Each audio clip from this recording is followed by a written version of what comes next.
बोलिए श्री सद्गुरु महाराज की। जो जोर से नहीं बोलते हैं वही बीच बीच में कनफुसकी करते रहते, और जो जोर से बोलते हैं उसको मौके नहीं लगता। तो माई दाई कुछ तो बोलती है, जब तक प्रवचन होता शांत रहती है, और कुछ माई दाई वही फुसफुस करते रहते। कितने दिनों से सत्संग सुनते चले आ रहे, लेकिन रंग नहीं लगा।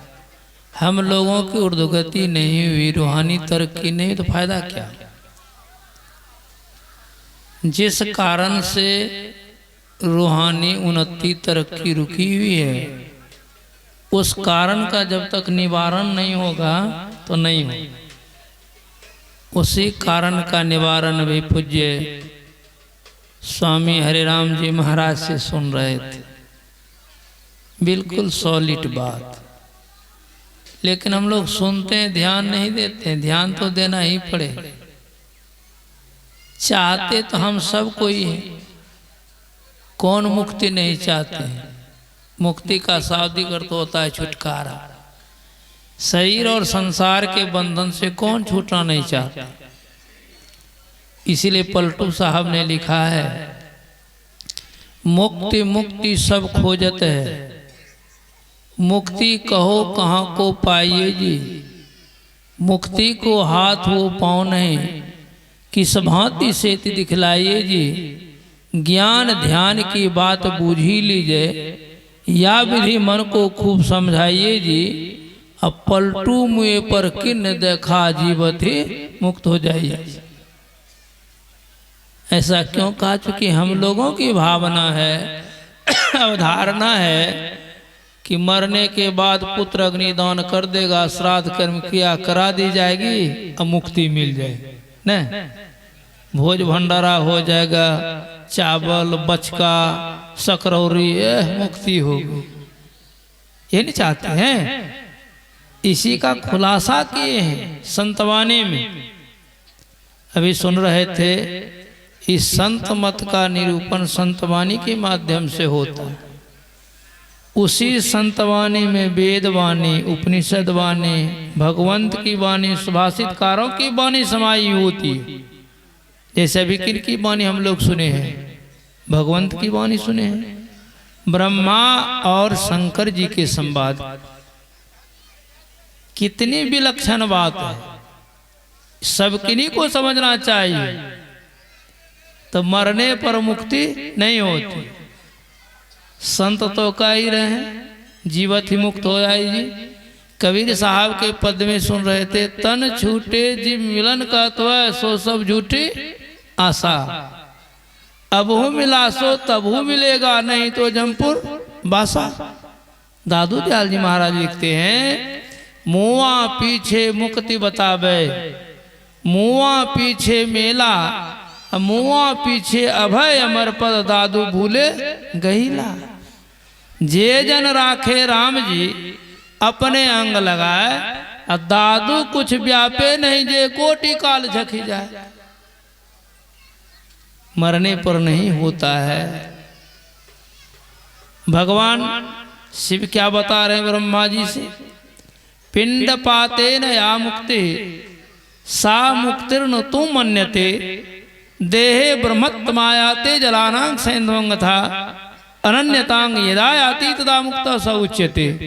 कि मरने पर जो मुक्ति होती वो मुक्ति नहीं है। भगवान शिव कर पिंड पातेन का अर्थ था, पिंड का जब पतन हो जाए, इस शरीर का जब पतन हो जाए तो मुक्ति नहीं होती। जब भी किन्हीं को मुक्ति मिलेगी तो शरीर रहते, देख लीजिए।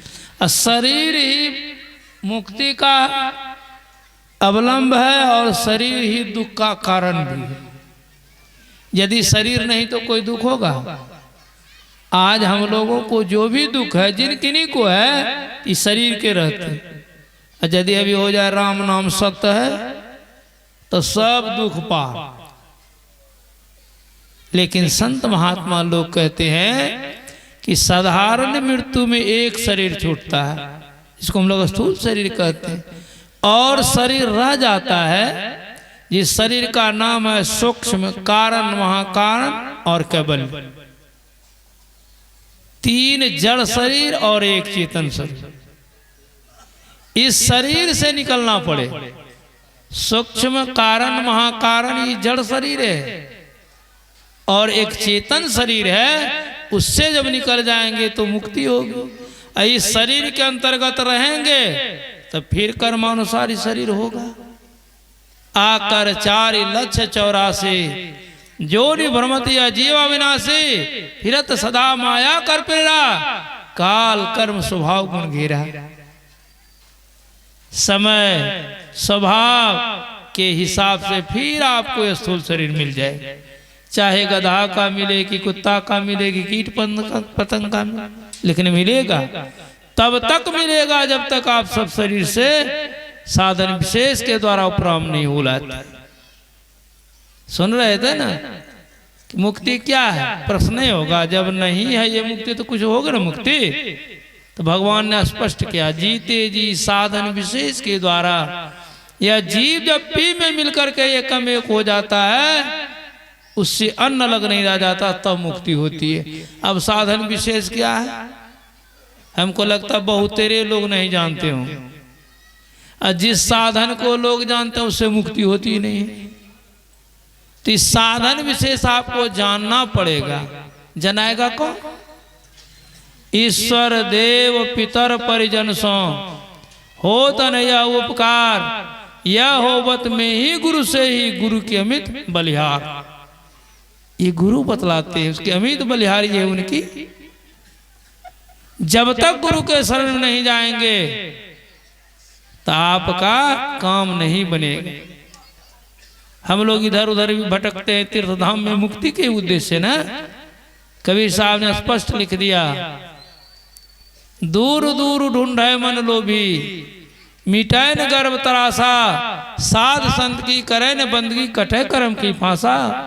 सत गहे सतगुरु को चिन्ह, सत नाम विश्वासा, कहे कबीर साधन हितकारी, हम साधन के दासा। देख लीजिए, पलटू साहब भी लिखते हैं जाने वाले के बारे में कि 7 पुरी हम देखिया, देखा चारों धाम, देखा चारों धाम, सवन में पत्थर पानी, कर्मन के बस पड़ा जी मुक्ति की राह बुलानी। चलक तलक पक्त गए छीन भई अपनी काया, काम क्रोध नहीं मिटे बैठ के खूब नहाया। ऊपर डाला धो मैल दिल बीच समाने, अब पाथर में गया भूल संत के मरमुर जाने। पलटू नाहक पचमुए संतन में है नाम, 7 पुरी हम देखिया, देखा चारों धाम। कहीं जाइएगा कुछ नहीं मिलेगा, वही पत्थर और पानी, इसके अलावा भी कुछ मिलता है? बहुत जगह गए होंगे, तीर्थ धाम में गए, मैं भी गया हूँ।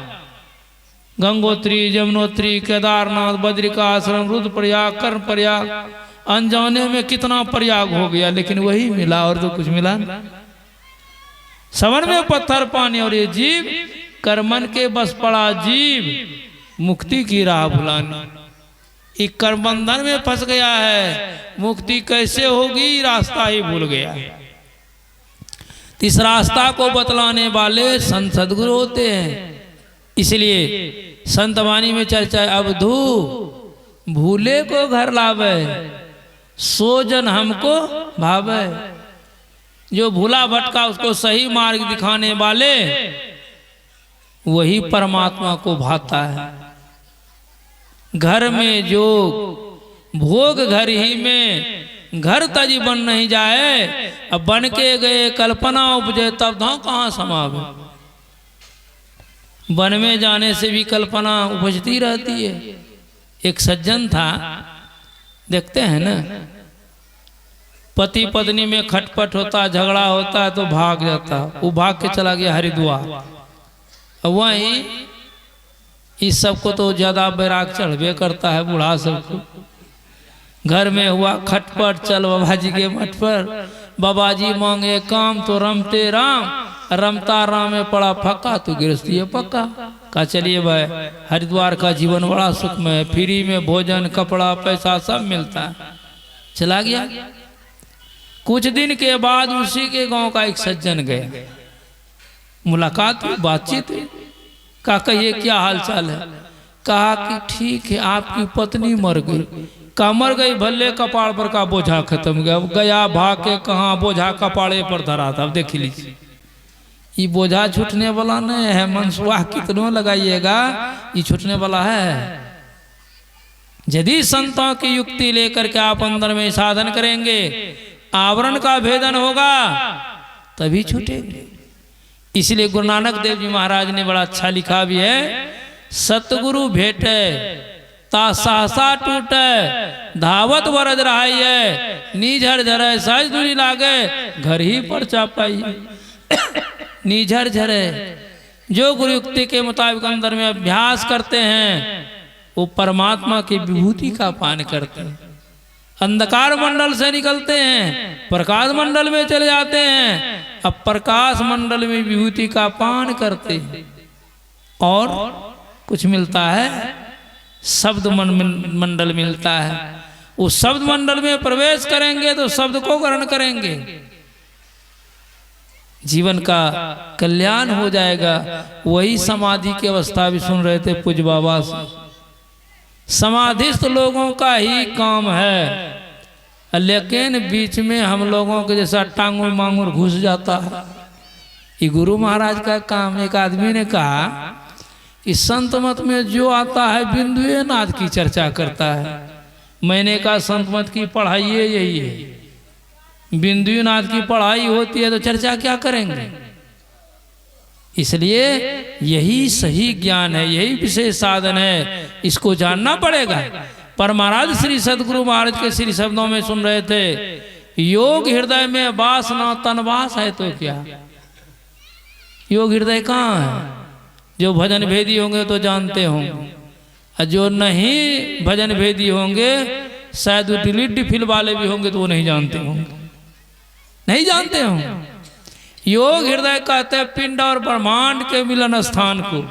आंख से नीचे पिंड है, आंख से ऊपर ब्रह्मांड है, और दोनों के मिलन स्थान को योग हृदय कहते हैं। वहां हम आपको जाना पड़ेगा, वहीं से भक्ति की शुभारंभ होती है। अभी तो हम लोग सुदूर हैं, ता जाओ जहाँ प्रगट मिले वे तब जानो है स्नेह, स्नेह बिना नहीं भक्ति होती है, कर लो साचा ने। वहां से आगे बढ़ेंगे तो वह है प्रकाश मंडल। यदि उसमें आप प्रतिष्ठित नहीं हैं, कहते शरीर में रहना बेकार है। जिस काम के लिए आए, जिस काम के लिए शरीर परमात्मा ने दिया, वही काम नहीं किया तो बेकार है नहीं। इसलिए वो काम करना चाहिए। हर एक को युक्ति सीख करके अभ्यास अंदर में करनी चाहिए। आवरण का भेदन होगा, अंधकार मंडल से निकलेंगे, प्रकाश मंडल में जाएंगे। कहीं प्रकाश नहीं हुआ तो सुन रहे थे गुरु महाराज के श्री शब्दों में, अंतर में हो प्रकाश ना बाहर प्रकाश क्या, अंतरनाद का उपासना दिगर उपास क्या। गोस्वामी तुलसीदास जी महाराज लिखते हैं, जब लगी नहीं हृदय प्रकाश और विषय आस मनवाए, तुलसीदास तब लग जग जोनी भ्रमत सपना हो सुख नाए। भ्रम से भी स्वप्न में भी सुख नहीं होगा, इसलिए उसके लिए प्रयास करना चाहिए। अब बिंदु और नाद पर जिनका अधिकार है, आधिपत्य है, उनकी गाड़ी मंच की ओर आ रही, हम लोग उनकी स्वागत करें और उनके अमृत वाणी को सुनेंगे। बोलिए श्री सदगुरु महाराज की जय।